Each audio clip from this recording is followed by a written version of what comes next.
গাইবান্ধার পলাশবাড়িতে থানায় ঢুকে ওসিসহ কয়েকজন পুলিশ সদস্যকে মারপিটের অভিযোগ উঠেছে পলাশবাড়ি যুব জামায়াতের বাইতুল মাল সম্পাদকের বিরুদ্ধে।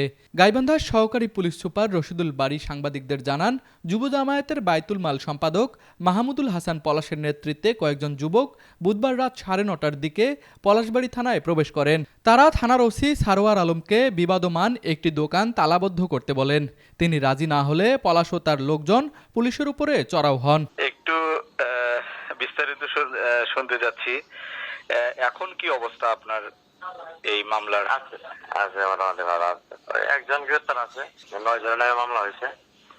ও আচ্ছা। আর এই আর কি, আমাদের পুলিশ সদস্যরা 9 জন আহত, মোটামুটি ফার্স্ট এড আসছে। সবাই কি হাসপাতালে? পলাশবাড়িতে ফার্স্ট এড দিয়েছে আর কি, প্রাথমিক চিকিৎসা। মানে ওই স্বাস্থ্য কমপ্লেক্সে? আচ্ছা। এই মামলা কি তাহলে কয়জনের নামে হলো? 9 জন। 9 জন। গ্রেপ্তার কয়জন? একজন।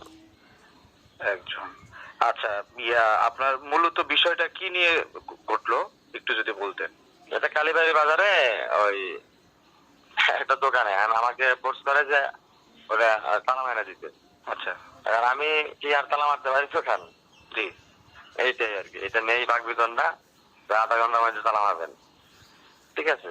আচ্ছা। আমি বলছি যে এটা কোর্টের অর্ডার লাগবে, ম্যাজিস্ট্রেটের অর্ডার লাগবে, ঠিক আছে? জি। তো তারপরেও বলছে যে ইয়োরা স্যার, প্রেসিডেন্ট স্যারের সাথে কথা হয়েছে, ওনারা বলছে কালকে পরিদর্শন করবে স্যার। ইয়োনো যেহেতু ম্যাজিস্ট্রেট, স্যাররা যে ডিসিশন দেয় সেটা হবে। আর দোকান হচ্ছে পৌরসভার, দোকানের মালিক হচ্ছে পৌরসভা, ঠিক আছে? জি।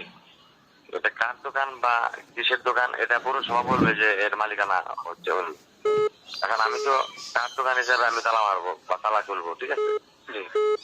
এখন এইটা নিয়ে আর কি। এদিকে এই ঘটনায় জড়িত সন্দেহে তৌহিদুল ইসলাম কানুন নামে স্থানীয় এক যুব জামায়াতের কর্মীকে আটক করেছে পুলিশ। গাইবান্ধা প্রতিনিধি ওমর ফারুক রনির পাঠানো তথ্যচিত্রে ডেস্ক রিপোর্ট, RCTV।